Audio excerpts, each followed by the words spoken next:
अज्ञान ही दुख, भ्रम, चिंता को जन्म देता है। लोभ, क्रोध, अभिमान, दुविधा, ईर्ष्या, भय इसी अज्ञान की संतान है। माया का खेल विपरीत का है, दो रूपों का है। मध्य में ही रहो, धूमकेतु तारे की तरह। ना शरीर को सुखाओ, ना उसकी वासना को चारा खिलाओ। मध्य में ही केंद्रित रहो। जब हम माया के द्वैत रूप को पहचान लेते हैं, तब सब दुख, चिंता समाप्त हो जाती है। तब हमारे अंदर प्रेम और स्वीकृति का भाव जागृत होता है, जो मूल में एक ही भाव है। इस ज्ञान के बाद हम किसी से घृणा नहीं करते, ऐसे व्यक्ति से भी नहीं जो हमसे क्रूरता करता है, वरन ऐसे व्यक्ति को हम सांसारिक भावनात्मक रूप से रूपांतरित करने का प्रयास करते हैं। जब ज्ञान के चक्षु खुलते हैं, तो करुणा ही हमारा स्वरूप है। ध्यान में विचार भ्रांति पैदा करते हैं। बुद्धि ने सत्य को विषय और वस्तु में विभाजित कर दिया है, मैं और तुम में बांट दिया है, और इस विभाजन जीवन को समझने में भूल की मनुष्य भावनाओं में बंधा खंडित होता गया, और लालच, मोह, तृष्णा की पकड़ उस पर बढ़ती गई।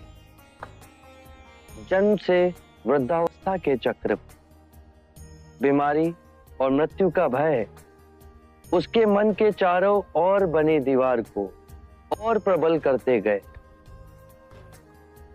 इसीलिए इस भ्रम को ही दूर करो। एक बार ये भ्रम टूट जाए तो जीवन कारावास में नहीं, स्वतंत्रता में जिया जा सकता है। शील, समाधि, प्रज्ञा से 4 आर्य सत्य है।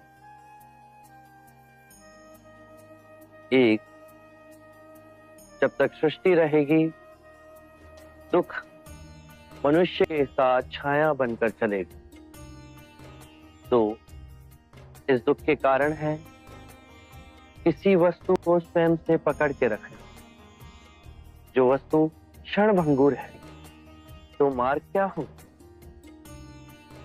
3, मुक्ति के लिए विवेक जागना आवश्यक है। स्वयं को केंद्रित करो। जो आए, चाहे दुख की सूचना या आनंद की परछाई, इसके बीच स्वयं को स्थिर रखो। 4, इस मार्ग पे दुख के बंधन टूटेंगे और परम सत्य की उपलब्धि होगी। ये मार्ग क्या हो?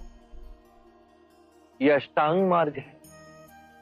इसके माध्यम से सम्यक ज्ञान, सम्यक विचार, सम्यक वाणी, सम्यक कर्म, सम्यक जीवन व्यापन, सम्यक प्रयास, सम्यक चेतना और एकाग्रता संभव होती है।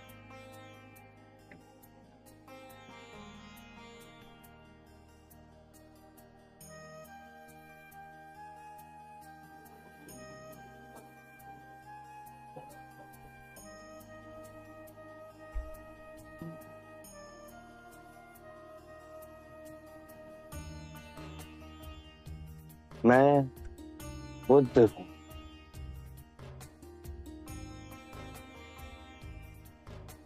बुद्धं शरणं गच्छामि।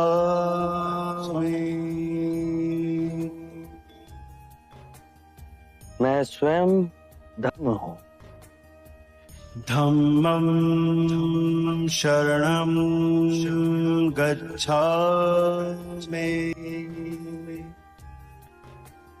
जो मार्ग मैंने खोजा वो समस्त मानव जाति के निर्वाण का मार्ग बनेगा। संघं शरणं गच्छामि।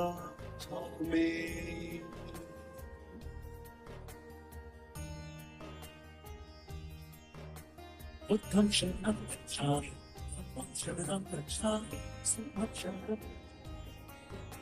गच्छामि।